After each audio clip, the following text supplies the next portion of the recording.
안녕하십니까. 자, 영어과를 맡고 있는 부원장 이찬용이라고 합니다.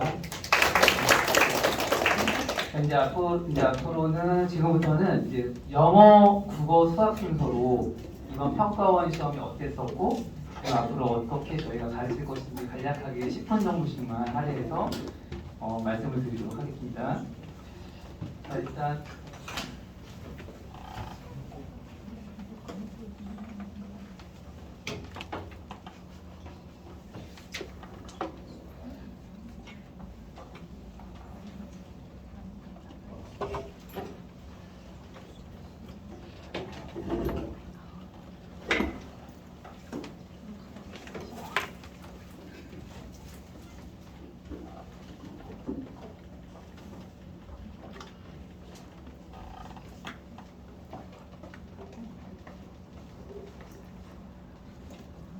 이번에 그 QR 코드로 다운받을 수 있으니까 궁금하신 거 보시면 되고요.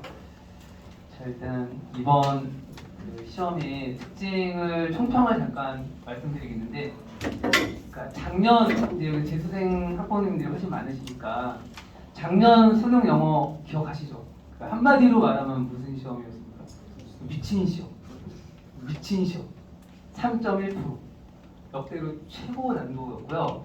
이번 6월은 조금 덜 미친 시험이에요. 장난 아니에요. 이번에도 너무너무 어려웠고, 그래서 대략 작년 비교를 해보자면 작년 수능이 3.1%였는데 역대로 최고로 어려웠던 수능이었고요.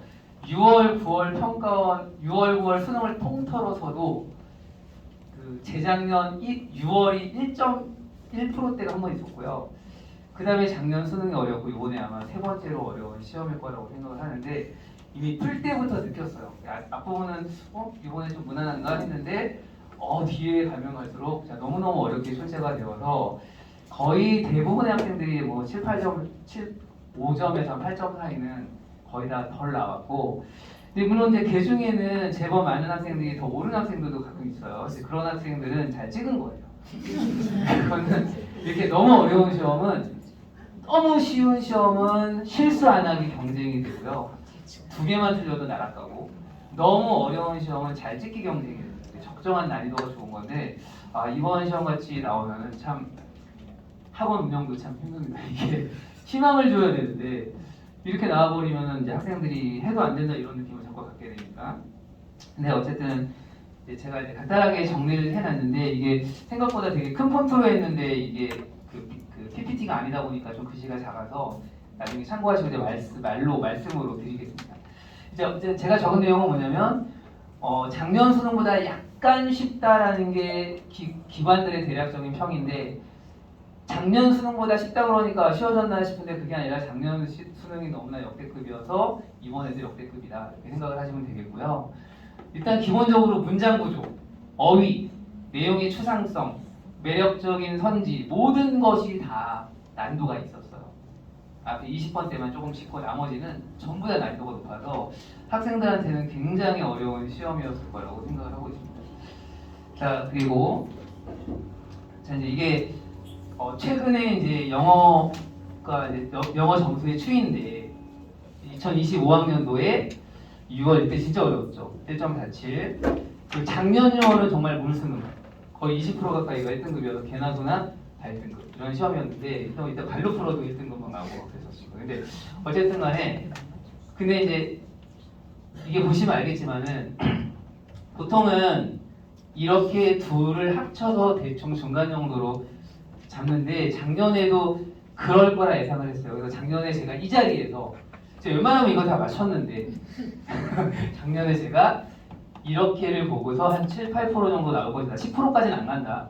절대평가 10% 되면 또 물수능이라고 말이 많아서 한 7, 8% 나올 것이다 라고 생각했는데, 제 예상을 깨고 3.1이 나서 되게 저도 충격을 많이 받았습니다, 사실. 그리고 그런데 이제 중요한 거는 뭐냐면, 2등급 비율도 보시면 너무 어려워서 2등급도 줄어들었고 너무 쉬워서 2등급도 많지만, 사실은 여기 10%, 6%, 4%, 3%를 하더라도 2등급은 대략 20% 초중반에 형성이 되고 3등급까지 가면 거의 다 비슷합니다. 45%에서 50% 사이. 그 말은 무슨 얘기냐면, 물수능이냐 불수능이냐는 1, 2등급에서의 문항이 대충 한 7문항에서 8문항 정도 되거든요. 그러니까 3점짜리로 다 틀리면 7개 틀리면 21점 깎이는데 근데 3점으로만 다 틀리진 않으니까 보통은 그래서 7개 틀리면 2등급인데 그 7개의 성격에 따라서 7개가 싹다그리 킬러급이면 1등급이 이렇게 나오는 거죠. 이렇게 나오는 거고 그 7, 8문제 중에서 3, 4문제씩 킬러와 준킬러가 나눠가지면 일반적인 난이도의 이제 이런 난이도가 되는 거고 킬러라고 말할 만한 게 없는 전부 다 준킬러로 7, 8개를 깔면은 10%대 이런 게 나오는 거예요. 근데 이번 시험은 제 첫 번에 말한 시험 같았습니다. 킬러가 7, 8문제 정도 됩니다. 진짜. 그러니까 진짜 너무너무 어려운 시험이었죠. 그럼에도 불구하고 90점 넘은 친구들 그 90점 넘었던 친구가 평소에 뭐 5월이나 4월에도 90점을 늘 넘었던 친구가 넘었냐? 또 그것도 아니에요. 80점대 헤매다가 너무 요것만 넘은 친구도 있어요. 비결은 잘 찍었다. 이런 경우 물론 이제 그것도 물론 80점대는 갈 수 있는 실력이 되니까 찍어서 나온 거지 70점대가 되진 않아요. 그래서 이제 80점대 중반 정도 되는 친구들이 이제 그 두어 문제를 이제 찍는다는 게 오지선다가 아니거든요. 사실은 찍는다는 건 이지선다예요. 왜냐면 헷갈리는 거 제끼고 나면 2개 정도 헷갈려서 근데 그게 아주 환상적으로 맞아줄 때가 있어요. 그러면은 높은 점수가 찍히기도 하고 그런 거예요. 그러니까 이번 시험이 그런 거였고 그러네 최근에 5년의 수능의 난도만 보면은 최근 5년 시험 보면은 6에서 작년 때 보면은 6, 7, 4, 6, 3이니까 대략 느낌 알 수 있죠. 5에서 7%. 이게 이제 일반적으로 최근에 내려오는 추세인 것 같아요. 제가 생각하기에는 작년에도 그 정도로 내려고 했었을 거라고 생각해요. 실패를 해서 그래서 이렇게 된 거지 사실은 5에서 7로 잡지 않았을까 이렇게 생각을 하고 있습니다. 자, 그래서 이제 여기는 이제 그래서 이제 올해 적어놨는데 그 올해는 어떻게 될 것인가? 올해는 제가 어디다 넣었죠? 여기다 넣었는데 올해는 제가 생각하기로는 9월 평가원에서는 한 10% 정도 나올 것 같습니다. 물론 예상이에요. 안 나올 수도 있지만 올해는 뭐 7, 8%가 아니라 한 10%예요. 너무 어려웠기 때문에 반대급부적으로 많이 쉽게 내봐야 중간을 체크할 수가 있어서 한 10% 정도 나올 건데 그러면은 학생들이 또 기고만장할 거란 말이죠. 수능은 그렇게 안 될 건데 그래서 최종적으로는 5에서 7이 되지 않을까 예상을 하고 있어요. 그런데 그게 이제 1, 2등급의 얘기이고요. 3등급까지 가면 벌써 또 40%대 이렇게 나오는 거고 2등급까지의 비율은 20% 정도. 근데 이제 그 20%가 대부분이 2등급으로 된 20%냐, 대부분이 1등급이 된 20%냐 이제 이런 것들이 이제 킬러와 준킬러의 문제 비중에 따라 달라지는 겁니다. 근데 올해 6평은 정말로 전부 다 킬러예요. 그래서 제가 잠깐 보여드릴게요. 이게 오답률 탑 14까지 적어놨는데 1, 2, 3, 4가 20%대예요. 정답률이. 이게 엄청 높은 거예요, 사실은. 왜냐면 20%대라는 것은 찍어도 20%잖아요. 오지선다니까.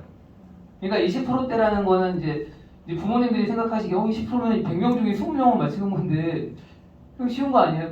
그냥 랜덤으로 연필 굴리기 해도 20% 나오는 거니까 이게 엄청 어려웠다는 뜻이죠. 그래서 근데 30% 우리가 저희가 킬러 문항이라고 저희가 예를 들어 문제집을 만들 때 기출을 가지고 문제집을 만들 때가 있어요. 그럼 킬러 문항집 이렇게 저희가 타이틀을 붙여서 만들 때는 30%대까지를 다 넣는단 말이에요. 그것도 엄청 어려운 시험이니까. 근데 지금 무려 10문제까지가 30%대예요. 엄청 어려운 시험인 거죠. 이렇게 생각을 해보시면 되고 그러나 이제 어쨌든 30%대 이런 것들을 맞추는 친구들도 제법 있으니까 이제 그래도 우리 학원에서도 2등급 때는 되게 많은데 1등급이 적어요. 2등급은 상당히 많은데 이제 그런 특징이 있는 것 같습니다. 그러니까 1등급을 맞던 애들이 대거 2등급을 많이 내려왔다는 뜻인 거죠.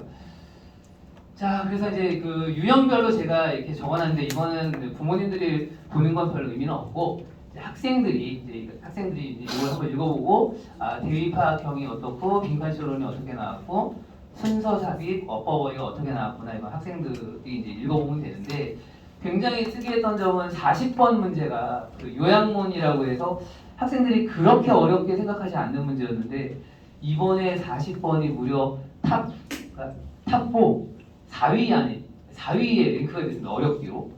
정말 특이했는데 내용이 별로 어렵지 않아요. 선택지가 어려워요. 선택지가 너무 어려워서 학생들이 이 40번을 무려 네 번째로 많이 틀리는 그런 좀 희한한 현상입니다. 40번 28%입니다. 처음 봤습니다. 40번 28%. 엄청나게 어려웠던 시험이었다. 근데 이거는 그냥 특이사항이지 앞으로도 그러니까 40번 준비하자 이런 건 아니에요. 학생들이 항상 문제가 되는 건 야 이제 40번이 큰일 났다 이러는데 그런 건 아니고 이번에 이제 특이사항이고 이제 중요한 거는 여전히 1위, 2위 그 다음에 뭐 8위, 9위 그러니까 킬러 문항의 상당수는 빈칸이고 그 다음에 37, 39, 36 역시 순서 삽입 킬러는 다 빈칸과 순서 삽입이구나 이렇게 이제 생각을 하시면 되겠습니다. 자 이제 저희 학원의 커리큘럼인데 이건 이제 저희가 시즌 1, 2가 이제 거의 끝나가고 있는데 원래는 시즌 1이 4월 말까지였는데 이제 좀 진도가 느려져서 이제 시즌 2가 원래 2달인데 올해는 시즌 2를 한 달로 좀 짧게 진행을 하고 7월부터 시즌 3가 들어가고 이때가 이제 가장 중요한 시즌이죠. 실전과 개념이 약한 친구들은 여전히 개념적인 걸 많이 하지만 이제 좀 개념이 센 친구들은 실전적인 걸 많이 넣는 그런 시기이고 영어로만 따로 국한해서 말하면 이제 기본적인 구문이나 단어 같은 것보다는 유형별 공략, 추론, 훈련 이런 것들의 이제 정규 수업이든 특강이든 모든 수업이 그런 거에 맞춰져서 진행이 될 거고요. 그 다음에 10월과 11월은 10월부터는 완전 모의고사로 그냥 쫙 돌리는 그런 시기예요. 그래서 준비가 안 된 채로 모의고사 가면 당황하니까 이 7, 8주 동안에 영어를 잘해서 열심히 이제 준비가 된 상태에서 모의고사를 가야 되겠죠. 영어는 절대평가다 보니까 시간을 무작정 많이 내진 않아요. 학생들도 무게 중심이 영어에서는 조금 멀어져 있어요.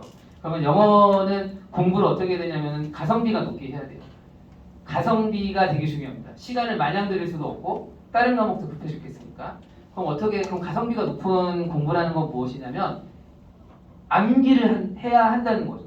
학생들은 암기를 안 하고 자꾸 가는데 암기를 하면서 가야 돼요. 단어도 암기하고 근데 학생들은 대충 봐요. 또 몰라요. 암기를 제대로 안 해요. 또 보고 계속해서 무한반복이에요.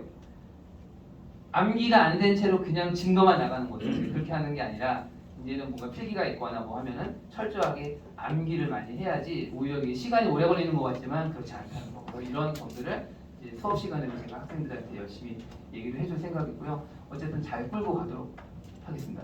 자 그리고 여기 성적대별 공부법 이것도 역시 학생들이 읽으면 되고 이제 요 내용은 제가 이제 수업 시간에 이제 상위권과 중위권, 하위권 이렇게 나눠서 잘 전달을 할 건데 일단 기본적으로 간단하게만 말씀드리면 상위권은 결국은 빈칸과 순서 삽입이에요.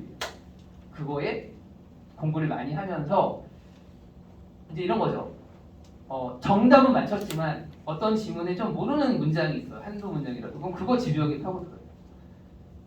어차피 상위권들은 내가 뭐가 약한지 잘 모르거든요. 각 개별 지문에서 안 되는 데가 약한 거지. 그냥 제 스스로 생각해도 나는 뭐 구문도 좀 이럭저럭 되고 단어도 좀 되고 대부분 되는데 왜 점수는 이게 항상 90점이 안 나오지? 그런 친구들은 그 자기가 약한 부분은 개별 문제에 들어있는 거예요. 정답을 맞췄어도 해석이 안 되는 문장이나 문구를 집요하게 파고들고 이해 안 가면 질문하면 되는 거고. 중위권은 어차피 중위권이 3, 4등급으로 3등급 정도로 잡았는데 이 친구들은 빈칸이나 순서 삽입은 다 헷갈립니다. 기본적으로. 아무리 쉽게 나와도 기본 헷갈려요.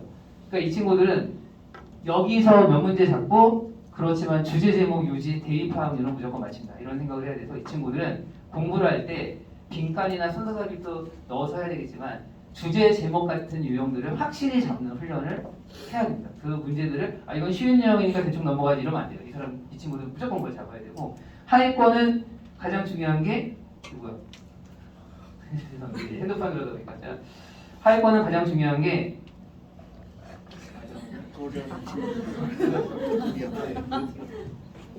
이거 원장님 후보했어요.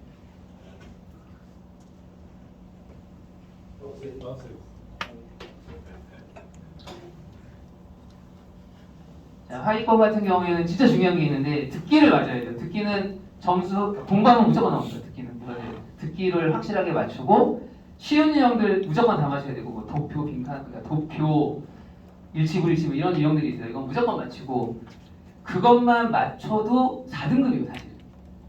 거기에다가 아까 말한 주제 보통 2등급만 하더라도 쉽게 생각하는 주제, 요지 이런 데서 몇 개 맞추면 3등급까지는 누구나 할 수 있어요. 지금 시점에. 근데 이제 학생들이 안 되는 건 이제 단어가 안 되니까 이제 자신감이 없는 거죠. 맨날 모르는 단어가 많으니까. 그러니까 단어 훈련을 많이 하고 듣기를 채우면서 기본적인 유형들을 잘 펼쳐나가면 충분히 돼요. 근데 이런 것들은 제가 수업 시간에 학생들한테 자세하게 전달하도록 하겠습니다. 이건 부모님들은 참고만 하시면 돼요.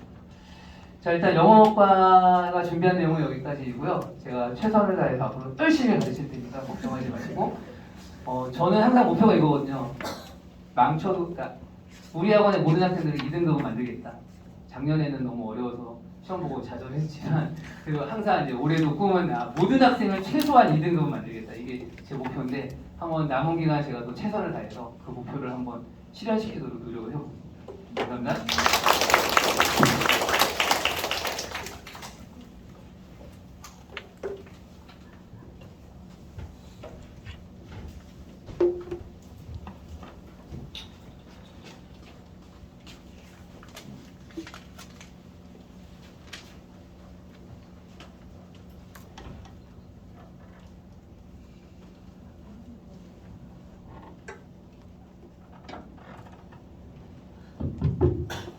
27학년도 6월 모평 구호과 설명을 맡은 서현석입니다. 반갑습니다.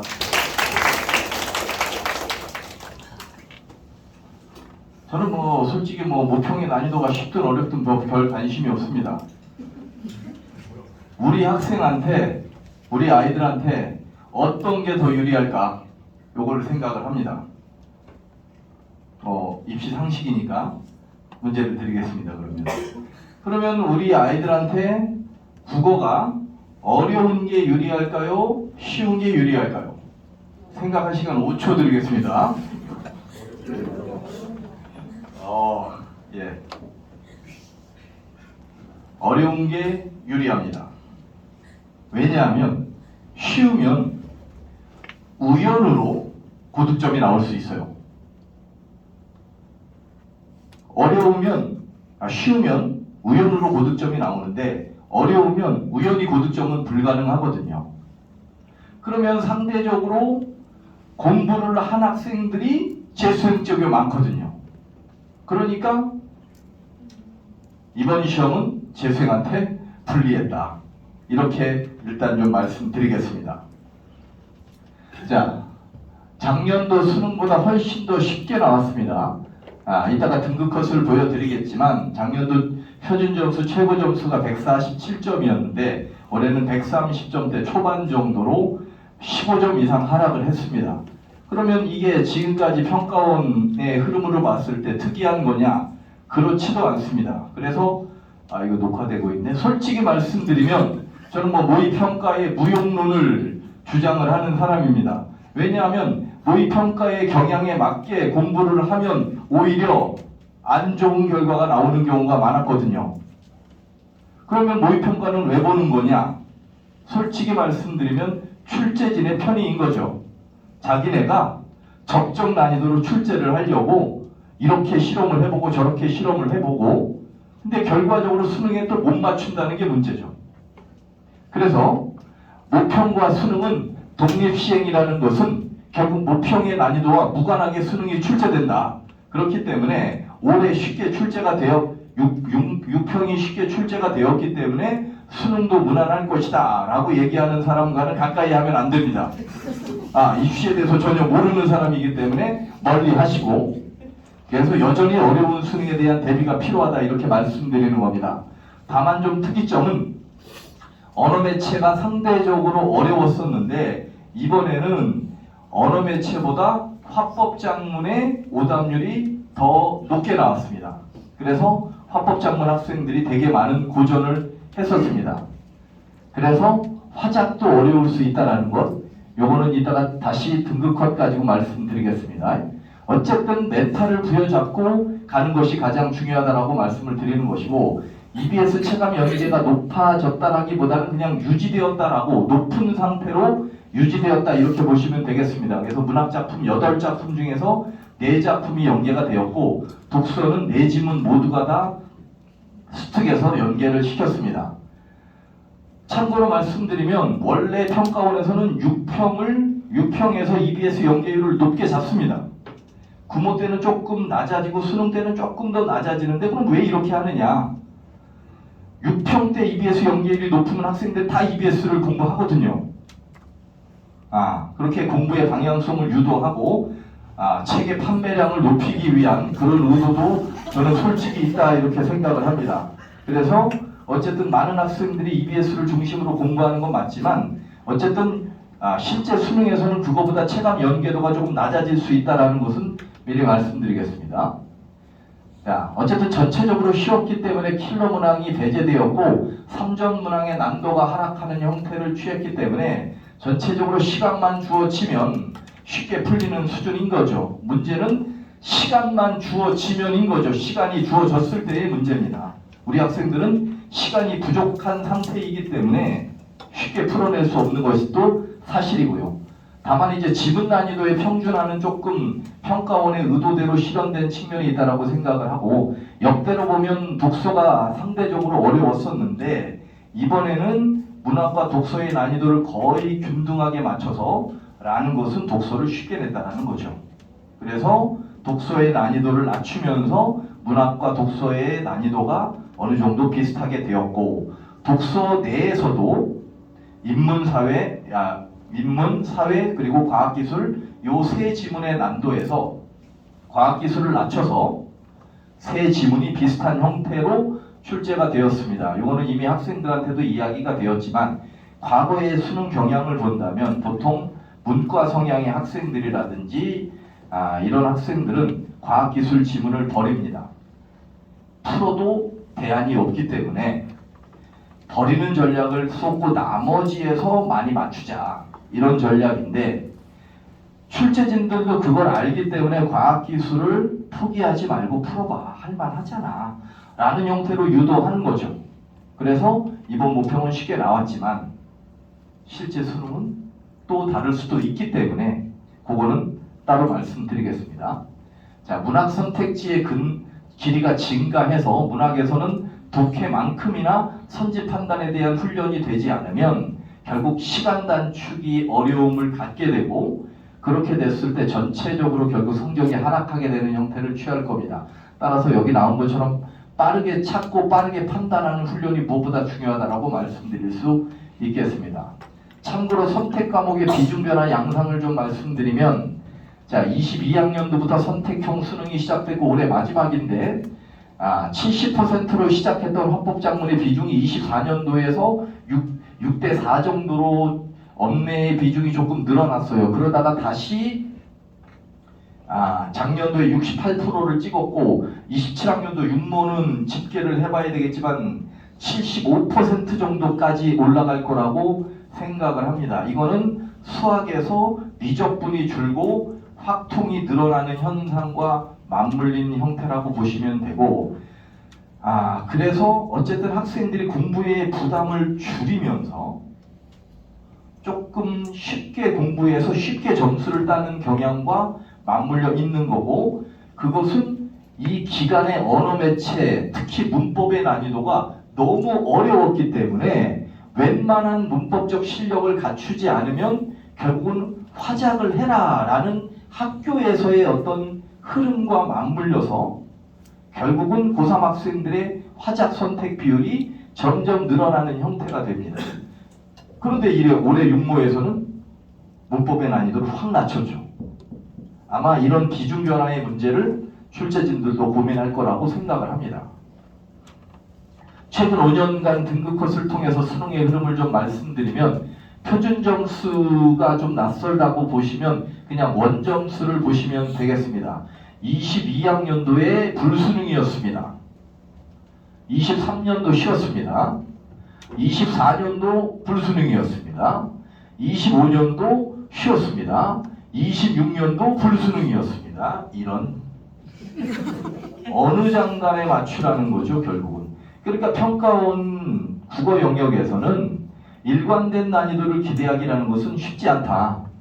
작년도만 말씀드리면 자, 작년도 육모가 사실은 올해 비슷한 형태예요. 화작 컷은 유사하고 문법이 쉽게 나왔기 때문에 언어 매체의 등급코도 올라갔죠. 92점에서 95점으로. 그러니까 작년 육모보다 약간 쉬운 형태거나 비슷한 형태인데 구모 때가 작년도 구모가 사실은 86점, 92점으로 먼저부터 6점 차이가 납니다. 언매 화작이. 그만큼 이제 문법이 어려웠다라는 거거든요. 근데 어쨌든 이 정도를 적정 난이도로 보는 겁니다. 수능에서는. 그런데 실제 수능에서는 또 뒤통수를 치는 거죠. 그래서 80점 대 중반까지 또 등급컷을 내려버리는 거죠. 그러니까 작년도를 보면 6모 때 쉬웠고 9모 때 적정했고 수능 때 어려웠고 올해 6모 다시 쉽고 9모는 아마 작년도의 흐름을 따라갈 가능성이 높다라고 생각을 합니다. 출제는 잘 되었지만 최상위권 학생들의 변별력이 약해지기 때문에 분명히 이런 형태로 쉬운 수능이 되면 어려운 수능 이상의 또 혼란을 가져올 거기 때문에 난이도를 높일 것이다라고 예상을 합니다. 언매 화작의 1등급 비율은 참고로만 보시면 되고 언어 매체의 1등급 비율이 점점 올라가죠. 처음에 65%니까 1등급에서 화작의 학생들하고 언어 매체 학생들을 비교한 표입니다. 처음에는 65%예요. 언매가 1등급이. 작년도를 보시면 86%까지 올라갔습니다. 그러니까 1등급 학생 중에서 10명 중에 9명은 언매다. 이거는 근데 사실은 당연한 거죠. 잘하는 학생들이 언어 매체를 선택하기 때문에 언어 매체에서 1등급이 전체 수능의 비중은 30%밖에 안 되지만 그 30% 내에서 1등급이 쏟아진다는 거죠.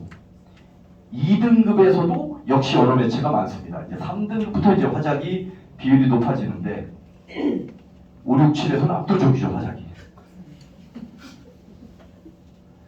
자, 이건 뭘 의미하냐면 그만큼 화작으로 1등급을 딴다는 건 힘든 거거든요. 전국에 2,000명 정도밖에 안 돼요. 작년에 저희 학원에서 1등급 학생이 15명 정도로 찍게 됐는데 그 중에서 화작이 3명인가로 좀 알고 있습니다. 그게 일반적인 비중이다라고 보시면 돼요. 자, 그렇게 했을 때 이제 수능 대비를 어떻게 할 것인가. 쉬운 수능과 어려운 수능은 대비책이 다르거든요. 그러니까 쉽게 말씀드리면 쉬운 수능에서는 한 지문을 버리는 순간에 시간이 부족해서 한 지문을 못 풀면 1등급이 날아가요. 근데 현실에서는 2등급도 안 나와요.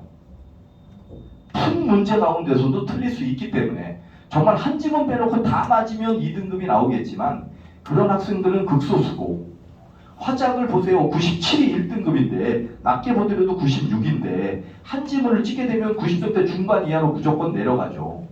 거기서 푼 데서 한두 개 틀리면 90점밖에 안 나와요. 그러면 올해 모평으로 3등급이거든요. 그런데 어려운 수능에서는 한 지문을 버려도 충분히 1등급이 가능하죠. 그러니까 실질적인 대비책이 다른 거거든요. 그렇기 때문에 평가원이 난이도를 제대로 못 맞추는 것은 사실은 그 모든 피해를 사실은 학생들이 보고 있다. 그렇다고 우리가 언제까지 평가원 탓만 할 수는 없잖아요. 그러니까 결국 우리의 대비책은 쉬운 수능에 대한 대비책뿐만 아니라 어려운 수능에 대한 대비책도 같이 가야 되고 결국 난이도에 흔들리지 않고 자기 점수를 어떻게 만들어낼 것인가. 그래서 힘든 겁니다. 국어 점수 따기가. 화법작문, 언어매체, 독서, 문학에 대한 것들을 보시면 되고 정규 수업에서 독해력을 키우고 EBS 연계 대비를 하고 이런 것들은 다 충실하게 이루어집니다. 국어 능력을 향상시키기 위해서 정확한 독해와 근거를 통한 문제를 풀고 실전 능력을 높이고 다 이런 것들은 다 거의 누구나 다 이야기하는 부분이다라고 생각을 합니다. 그래서 등급별로 대안들을 마련해 놓고 있는 것이고 그래서 시즌 크게 3단계로 구분해서 대비책을 갖는다라고 보시면 되겠습니다. 이제는 2번째 단계에 이르렀다라고 보시면 되겠습니다. 그래서 기출 분석을 통한 실전 적용과 유형 학습이 이루어지는 거죠. 기본 개념, 원리도 물론 기반이 돼야 되겠지만 이제는 한 걸음 더 나아가서 어떻게 실전에 적용하고 그리고 유형별로 어떻게 공략해 갈 것인가, 이 속에서 자신의 문제점이 드러날 것이고 이제 마지막 최종 마무리 기간에 실전 능력을 종합화시키고 출제 예상 작품들을 정리하면서 자신의 문제들을 최대한 보완하는 형태로 마무리가 될 것이고, 기본적인 방향성은 이렇습니다. 여기 나온 것처럼 올바른 방향성에 입각한 학생들은요, 자기 머릿속에서 생각한 것이 옳다고 생각을 해요. 그런데 그 생각은 검증되지 않은 거거든요. 그런 생각은 어디서 하는지 모르겠어요. 그러니까 그거를 옳다고 생각하고 공부를 하는 거죠. 그렇기 때문에 많은 시행착오를 겪게 되는 것이고, 11월이라는 한정된 싸움을 하는데 시행착오를 줄이지 않는다고 한다면 성과는 기대할 수 없다고 생각을 합니다. 그러면 올바른 방향성은 어디서부터 나오느냐? 선생님을 찾아가라고 하면 됩니다. 그래서 그 전문가와의 상의와 진단을 통해서 올바른 방향성을 잡고, 두 번째는 꾸준하고 지속적인 공부가 필요한 거죠. 근데 이것도 약해요. 일주일 정도 국어 공부를 미친듯이 해야 되겠다. 플래너에 보면 진짜 막 국어 공부량이 늘어나 있어요. 근데 그 다음에부터 없어요. 갑자기 수학으로 바꿔요. 수학이 떨어졌어. 수학에 불을 펴야 된다. 그 다음 주엔 탐구가 너무 소홀했던 것 같다. 이렇게 하면 성적이 나오겠습니까? 비중 조절은 필요하겠지만 지속적이고 꾸준한 공부, 그리고 두 번째 나온 것처럼 절대 혼자 공부하지 말라. 혼자 공부할 거면 그냥 스카를 가면 되는데 왜 힘든 재종반을 다니는지, 힘든 재종반을 다니면서 왜 혼자 공부하려고 하는지 답답한 거죠. 저 학생들한테 수업 시간에 무릎도 꿇었어요. 제발 질문 좀 하세요. 욕도 합니다. 무릎도 꿇고 욕도 하는데 그 학생들의 변화를 끌어낸다는 게 그렇게 말처럼 쉽지는 않아요. 그게 1, 2년에 만들어진 습관이 아니기 때문에. 근데 제가 존재하는 이유는, 제가 이 자리에 서 있는 이유는 그 학생들을 변화시켜서 성적을 끌어내야 하기 때문에 어떻게든 애원도 하고 협박도 하고 그렇게 해서 성적을 만들어낼 겁니다. 국어 성적이 안 좋으면 집에서 한마디만 하십시오. 국어 선생을 찾아가라. 혼자 고민하지 말고. 부모님이 대안을 얘기할 수 없어요.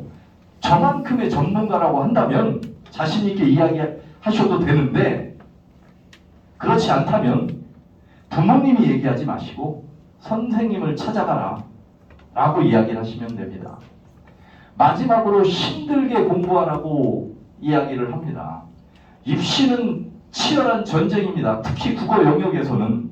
그런데 편하게 공부하고 이 정도면 되겠지 라는 생각을 가지고 공부를 하면 성적이 안 나옵니다. 이건 너무나 당연한 겁니다.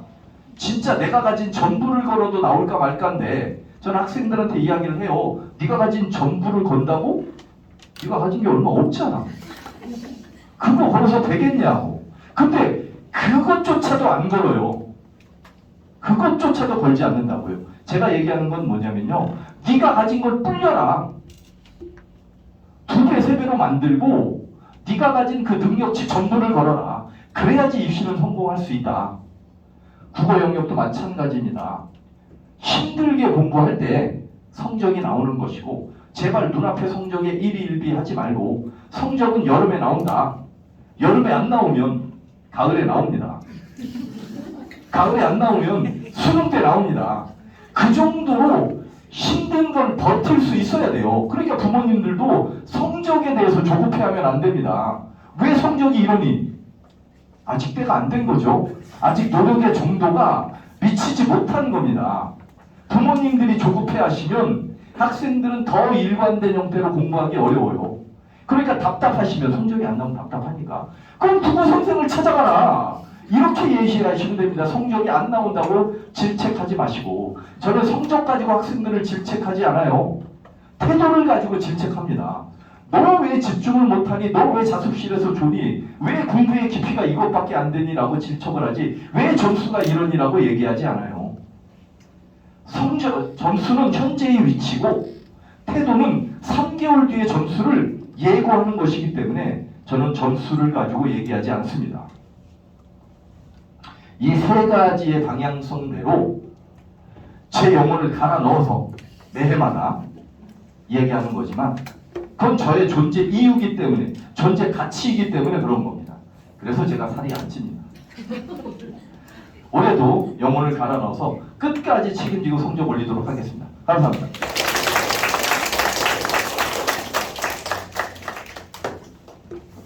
수학과 모시겠습니다.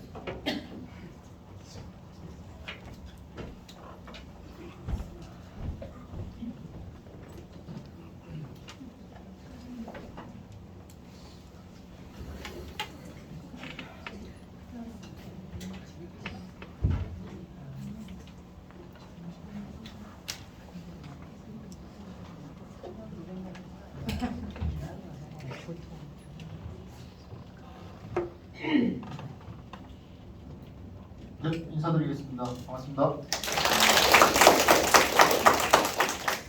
광안투수학원에서 수학을 가르치고 있는 박홍민이라고 합니다. 오랜 시간 동안 여기 자리에서 이동하지 않으시고 버티시느라고 되게 힘드셔 보이는데 우리 거국적으로 다 같이 기지개 한번 펴시면 좋겠습니다.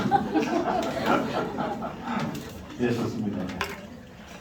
제가 아침마다 아닌 매 수업 시간마다 아이들에게 제일 먼저 하는 게 이 기지개입니다. 졸지 말고 몸 좀 풀고 수업에 좀 집중하자는 의미에서 제가 매일 아침마다 매 수업 시간마다 하는데 방금 기지개 펴실 때 저기 뒤에 있는 우리 학생들 다 웃고 있었습니다. 설마 부모님들한테까지 시킬 줄 꿈에도 몰랐을 겁니다. 자, 오랜 시간 동안 설명해 들어주신다고 되게 감사드리고 마지막으로 수학 말씀드리고 그리고 오늘 설명회 마치도록 하겠습니다.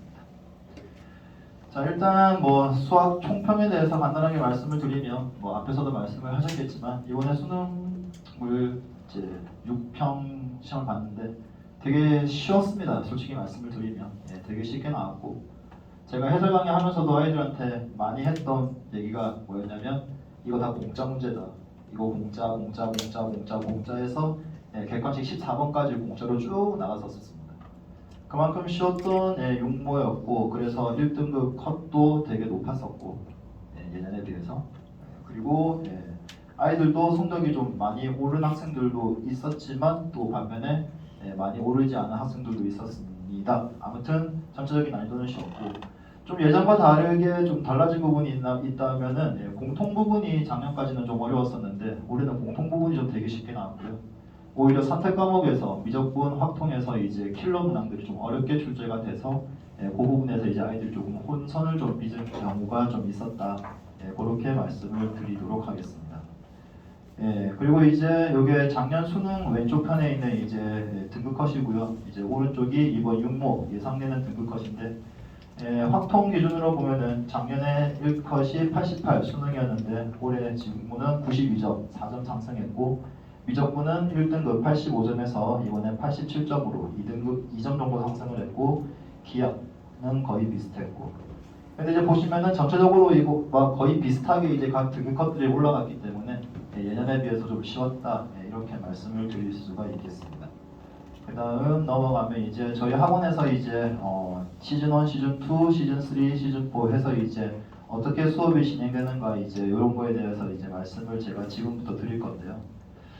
일단 제가 가장 먼저 말씀을 드리고 싶은 거는 일단 아이들이 이제 수학을 어떻게 받아들이냐에 대한 문제인데 솔직히 이제 시험들을 보면요 국어나 영어는 한 페이지에 그냥 빽빽하게 지문들과 문제들로 꽉 차 있는 반면에 수학 같은 경우는 한 페이지에 2문제, 3문제 이렇게 되어 있습니다. 그리고 여백이 되게 많죠. 이게 이제 뭘 뜻하는 것이냐고 하면은 국어나 영어 이런 문제들은 눈으로도 충분히 풀 수 있는 문제들이 대부분인데 수학은 다 뭐 하라는 거냐면 손으로 다 쓰라는 뜻입니다. 뭐 간단한 거죠, 그죠? 뭐 부모님들도 어렸을 때 학창 시절 때 다들 수학 공부해 보셨겠지만 수학 눈으로 푸셨던 분 단 한 분도 없으셨을 겁니다. 다 손으로 풀지. 그렇죠? 근데 요즘 아이들이 어떻게 문제를 푸냐면 손으로 잘 안 풀려고 합니다. 예, 쉽게 풀려고 해요. 그리고 수학 공부하라 그러면은 우리 때는 정말 뭐 하셨죠? 문제집 붙잡고 막 유형 연습하고 막 그랬잖아요. 그렇죠? 요즘 아이들 뭐 하냐면요. 인강 보고 있어요. 오전에 했던 수업 내용 자기 이해 못했다는 그런 어떤 이유를 가지고 인강들 보고 있어요. 요즘에 유명한 인강 선생님들 많잖아요. 그렇죠? 뭐 김기현 선생님도 있고 뭐 현우진 선생님도 있고 뭐 수업 잘하시죠. 근데 들었던 내용을 벌써 또 듣고 있어요. 근데 웃긴 거는 개념 수업을 듣고 있는 게 아니라 문제 푸는 걸 보고 있어요. 문제 푸는 걸 그렇게 보고 있는 거예요. 와, 그 대리만족 느끼는 것 같아요. 약간 그런 느낌이에요. 자기 못 푸니까 그거 보면서 이렇게 보는 거예요. 와, 잘 푼다. 아, 제가 이니셜이 수박이 있대요. 수박. 그래서 아이들이 수박 선생님이라고 부르는데, 야, 수박보다 잘 푸는 것 같아. 와, 씨. 이러면서 좀 쳐다보고 있는 거예요. 그러고 나면 이제 그게 끝나면 좋습니다. 보는 것까지. 뭐 해야 되겠습니까? 풀어야죠. 근데 거기서 끝납니다. 나 이제 풀 수 있어. 눈으로 봤다고 이제 풀 수 있다는 겁니다. 그러니 요즘 아이들이 뭐가 약하냐? 식정계가 되게 약합니다. 막 그런 얘기 들어보셨을 거예요. 계산 실수 많이 한다고요. 그럼 뭘 것 같습니까? 축구 선수 똑같습니다. 프리킥 실수한 사람들 연습 안 해서겠죠, 그렇죠? 맨날 손흥민 프리킥 차는 거 봅니다. 와, 잘 찬다. 와, 눈으로 봅니다. 궤적이 그려져요. 자기가 딱 서 있으면 눈만 딱 차. 실제로 차면은 혹시 조기축구 하시는 분 계십니까? 안 됩니다, 그거. 공부도 마찬가지예요. 손으로 풀어야 되거든요. 손으로 안 푸니까 이게 자꾸 약해지는 거예요. 저희가 할 수 있는 거는 뭐 문제 푸는 방법, 문제 푸는 뭐 문제 읽는 방법, 이게 어떤 유형의 문제고 개념을 어떻게 적용시키고 여기서 이런 식이 만들어지고 그 다음에 저는 솔직히 끝까지 계산도 다 해줍니다. 근데 가다가 저도 실수를 하는 편이 좀 많은데 그렇게 해서 보여주고 나면은 아이들이 이제 그걸 가지고 가서 자기가 직접 손으로 연습을 해야 되는데 안 하니까 시험 때 그게 발현이 안 되는 거예요. 발현이 안 되니까 내가 아는 문제도 틀린다 이런 말이 나오는 거고 열심히 공부했는데 성적이 잘 안 나온다 이런 얘기가 나오는 거고 그래서 오늘도 아침에서 수업할 때 저기 뒤에는 규현이하고 우리 얘기 들었겠지만 제발 좀 손으로 좀 직접 만들어서 좀 연습 좀 하라고. 제가 매일매일 노래를 부르는데 아직도 잘 안 되는 것 같습니다. 아무튼 저는 뭐 국어, 영어 뭐 다 중요하지만 수학도 되게 중요하고 탐구 다 중요합니다. 유지에서. 근데 결국은 좋은 대학을 가기 위해서는 모든 과목에서 좋은 점수가 나와야 대학을 가지 않겠습니까? 그렇죠? 그러니까 뭐 저는 수학 선생이니까 수학이 가장 중요하다 이런 말씀은 안 드릴 겁니다. 그래도 수학은 잘 하는 게 좋겠죠. 좋은 대학을 가기 위해서. 저는 수학 선생인데 맨날 애들한테 뭐라고 하냐면 탐구 공부하라고 맨날 졸졸 따라다니면서 얘기합니다. 탐구 공부예요. 탐구 공부예요.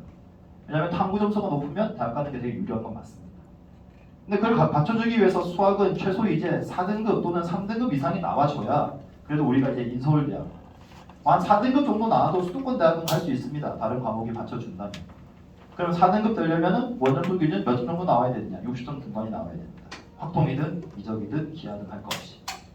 그럼 60점 중반이 나오려면 어떻게 돼야 되느냐? 일단 3점짜리 문제까지 다 맞으면 48점이 나옵니다. 그리고 4점짜리 문제 13문제가 나오고요. 그 중에서 딱 3문제에서 4문제 정도만 더 맞추면 60점 중반으로 넘어갑니다. 3문제 맞으면 60이고요. 4문제 맞으면 64. 5문제 맞으면 68로 가는 겁니다.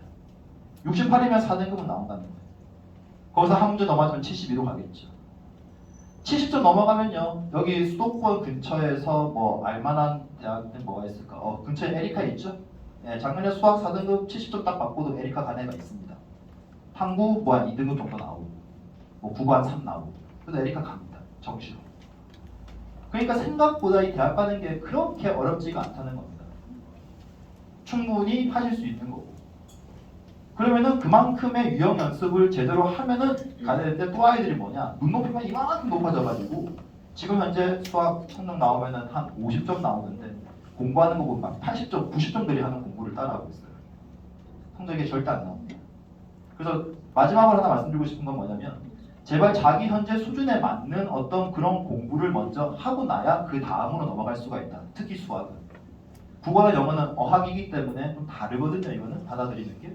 근데 수학은 각 등급별로 실력이 너무나 명확합니다. 60점, 70점, 80점, 90점. 그러면은 막말로 60점대 아이가 현우진 킬러 문제 푸는 거 그거 인강 본다고 무슨 도움이 되겠습니까? 안 되겠습니까? 뭐 김기현이 뭐 하는 뭐 정말 뭐 어려운 뭐 그런 문제들 본다고 도움 되겠습니까? 절대 안 됩니다. 그런데 그걸 보고 앉아 있는 겁니다. 마치 공부를 한다는 거 핑계로. 왜? 인강 보고 있으면 부모님들 보시기에 공부하는 것처럼 보이거든요. 성적이 절대 안 됩니다. 그래서 저는 앞으로도 계속 애들 얘기할 거예요. 인강 보지 마라. 대신 그 선생들이 만들어낸 책들은 되게 좋은 책이 맞습니다. 예, 맞습니다. 그건 인정합니다. 예. 컨텐츠는 분명히 좋거든요. 그럼 그 컨텐츠 사서 직접 풀어보라고 하는 게 저는 제일 좋다고 생각합니다.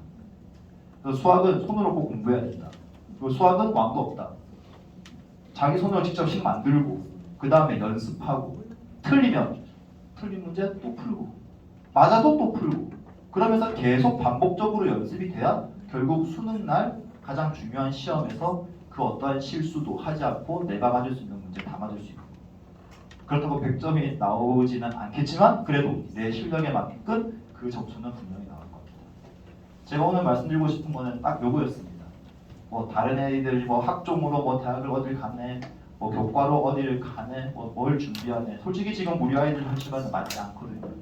지금 우리는 정시 때문에 왔고 정시에서 얼만큼 더 좋은 점수를 받아서 정시로 대학을 갈 거냐가 중요하기 때문에 저는 이제 수학 담당이니까 아이들의 수학 점수가 지금보다 단 1점이라도 오르기 위해서는 뭘 해주는 게 가장 좋을까 그걸 항상 고민하고 있기 때문에 그 부분 말씀드리고 싶고 마지막으로 앞으로도 남은 5개월 동안 정말 최선을 다해서 아이들이 싫어하는 것들만 시키도록 하겠습니다.